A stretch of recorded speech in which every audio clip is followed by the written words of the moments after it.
Hello guys, Kamran adviser के channel में आप सब लोग को खुशामदीद। मैं हूं आपका दोस्त कामरान मुर्तजा। वीडियो में हम जानेंगे कि कौन से ऐसे 3 कारोबार हैं जिसमें हम इन्वेस्टमेंट करेंगे तो हमें सारी जिंदगी फायदा ही फायदा होगा। कि हर जगह पे कौन से ऐसे 3 कारोबार चल रहे हैं, मतलब जो लगातार चल रहे हैं, रुक नहीं रहे हैं, जिनके शेयर ऊपर ही जा रहे हैं। ऐसे कौन से 3 कारोबार हैं, तो हम वीडियो में जानेंगे कि आप किस कारोबार में इन्वेस्टमेंट करेंगे कि आपको फायदा हो, आपके वो पैसे ज़ाया ना हो। तो चलिए बिना वक्त ज़ाया किए वीडियो शुरू करते हैं।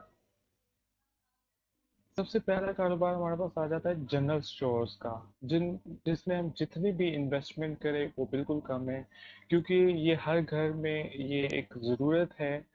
किसी को कुछ की ज़रूरत हो जाती है, किसी को किस चीज़ की ज़रूरत हो जाती है, तो वो सब चीज़ें हमें एक जनरल स्टोर से ही मिलती हैं। अगर हम जनरल स्टोर बनाएं, उसमें जितना पैसा लगाएं उतना हम निकाल भी लेते हैं 6 मंथ बाद।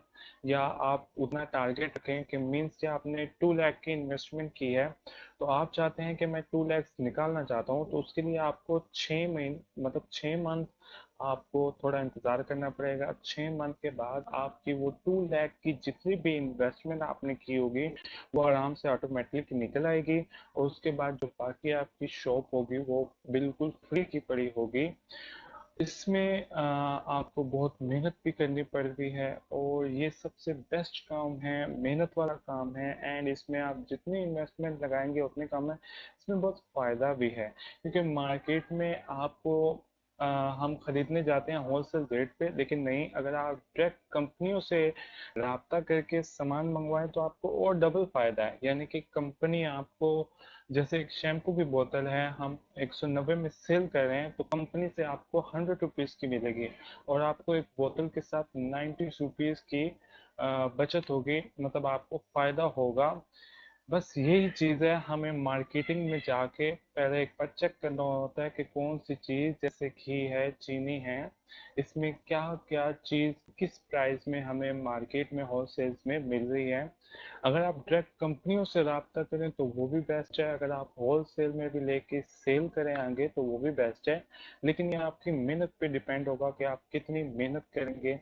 आप जितनी इसमें मेहनत करेंगे उतना ही आपको इसमें फायदा होगा, क्योंकि ये कारोबार मेहनत मांगता है। आप जितनी मेहनत करेंगे उतने ही आपको डबल फायदा होगा। आप जितने घंटे ड्यूटी देंगे उतने ही आपको डबल फायदा होगा।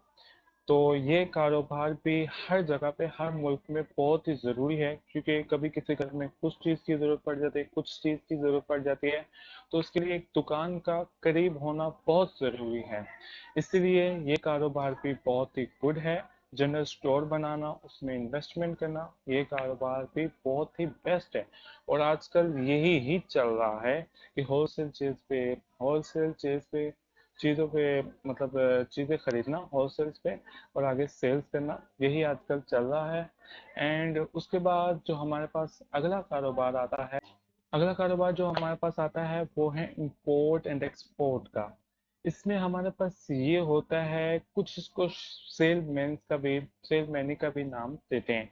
इंपोर्ट मींस कि हमने जापान से कोई चीज़ खरीदी है किलो के हिसाब से, क्योंकि जापान एंड आसपास के ममालिक में, या हम स्पेशल पाकिस्तान में लाहौर एंड कराची से कुछ चीज़ खरीदे तो वो हमें होलसेल्स में मिलती है, मतलब जो कंपनी के जो प्राइसेस होते हैं हमें उसमें मिलती है। अगर हम डायरेक्ट मार्केट में किसी से सामान खरीदें होलसेल रेट पे, तो हम आगे उसको ऑनलाइन सेल करें। या इंपोर्ट इंपोर्ट मतलब लेना, और एक्सपोर्ट मतलब दे देना। मैं इसको कारोबारी लिहाज से अगर आपको समझाऊं तो बहुत ही इजी है इंपोर्ट एंड एक्सपोर्ट।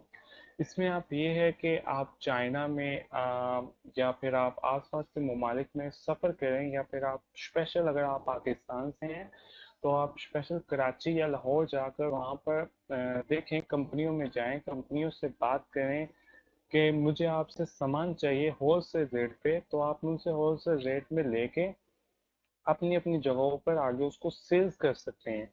इसको कारोबारी लिहाज से इसे कहते हैं इंपोर्ट एंड एक्सपोर्ट, मतलब एक चीज़ को खरीदना और उसको अपनी ही मर्जी के हिसाब से एक्सपोर्ट करना, मतलब सेल कर देना, एक कारोबारी लिहाज से है। लेकिन अगर हम तालीम के हिसाब से देखें तो इसका और ही मतलब है कि बाहर ममालिक से चीज़ें लेना और उसको आगे टैरिफ यानी कि टैक्स लगा के मतलब बेचना, एक्सपोर्ट करना। मतलब हमने अगर कोई चीज लेनी है तो उसे इंपोर्ट करना, या हमने कोई चीज भेजनी है तो उसे कहते हैं एक्सपोर्ट करना। लेकिन अगर कारोबारी लिहाज से देखा जाए तो ऑनलाइन बिजनेस करना, ऑनलाइन बिजनेस में अगर आप इन्वेस्टमेंट करेंगे अमेजोन में या फिर अली बाबा में या दराज में, तो वो भी बहुत ही बेस्ट अपॉर्चुनिटी है, बहुत ही बेस्ट। क्योंकि आजकल यही ऑनलाइन ट्रेंडिंग चल रहा है कि आप ऑनलाइन चीज़ें खरीदें, ऑनलाइन ही आगे सेल करें अपनी मर्जी की प्राइस लगा के। मतलब आपको ऑनलाइन चीज़ मिल रही है, यानी कि एक वॉच है, स्मार्ट वॉच है, तो वो आपको मिल रही है 2000 की, तो आप आगे उसको अपनी मिनिमम प्राइस लगा के 3000 की भी सेल कर सकते हैं। ये है ऑनलाइन कारोबार। अगला कारोबार हमारे पास आ जाता है जो थर्ड, जो इस वक्त पूरी दुनिया में चल रहा है, वो है मेडिसिन का कारोबार। यानी कि आजकल हर ममालिक में हर जगह पे मेडिसिन का होना ज़रूरी है। यानी कि स्ट्रीट की कॉर्नर में भी एक मेडिसिन शॉप का होना ज़रूरी है, गली की नुक्कड़ में भी। तो क्योंकि आजकल बीमारियां बहुत फैल रही हैं, जाहिर है उसी को रोकने के लिए मेडिसिन की तो ज़रूरत है ही। अगर आप मेडिकल की शॉप बनाएंगे, उसमें इन्वेस्टमेंट करेंगे, तो आपको वो भी फ़ायदा होगा, लेकिन इतना फ़ायदा नहीं होगा क्योंकि मेडिसिन कुछ महंगी भी होती हैं, इंजेक्शन कुछ महंगे होते हैं। लेकिन अगर आप मार्केटिंग, यानी कि वही बात आ गई कि अगर आप कंपनियों से लें, कंपनियों से मेडिसिन ले, कंपनी से चीजें खरीदे डायरेक्ट, ये नहीं कि दरमियान में कोई बंदा हो वो आपको लेके दे रहा है, या आप किसी होलसेल वाली शॉप से खरीदने हैं, नहीं। आपने डायरेक्ट कंपनी से बात करनी है, कंपनी से राब्ता करना है। अगर आप कोई भी मेडिसिन वाली होलसेल, मतलब इंपोर्ट एंड एक्सपोर्ट वाली काम करना चाहते हैं, जनरल स्टोर वाला काम करना चाहते हैं, तो आपको डायरेक्ट कंपनी से बात करनी होगी। ये नहीं कि आप बीच में होलसेल शॉप पे जाएं कि आप वो चीज़ें खरीदेंगे, नो। आपको डायरेक्ट कंपनी से ही रब्ता करना पड़ेगा, तभी आपको आपके बिजनेस में फ़ायदा मिलेगा। आप जो इन्वेस्ट कर पाएंगे वो आपको वापस मिल जाएगी। मेडिकल मेडिसिन का काम भी बहुत इजी है, उसके लिए लाइसेंस का होना ज़रूरी है। अगर आपके पास लाइसेंस भी नहीं है तो आप किसी से भी किराए पर खरीद सकते हैं और अपना एक मेडिकल स्टोर भी बना सकते हैं। वीडियो अच्छी लगे चैनल को सब्सक्राइब कीजिएगा, वीडियो लाइक कीजिएगा, एंड इंशाल्लाह हम अपनी नेक्स्ट वीडियो में बताएंगे कि इस साल कौन कौन सी जॉब्स मिल रही हैं, कौन सी जॉब्स बेहतर हैं, और मैट्रिक के पेपर्स के बाद आप आगे क्या करना चाहेंगे, क्या कर रहे हैं, और मैं आपको बताऊंगा कि आप क्या आगे करें। इंशाल्लाह अगली वीडियो में मिलते हैं। अभी के लिए अल्लाह हाफिज़।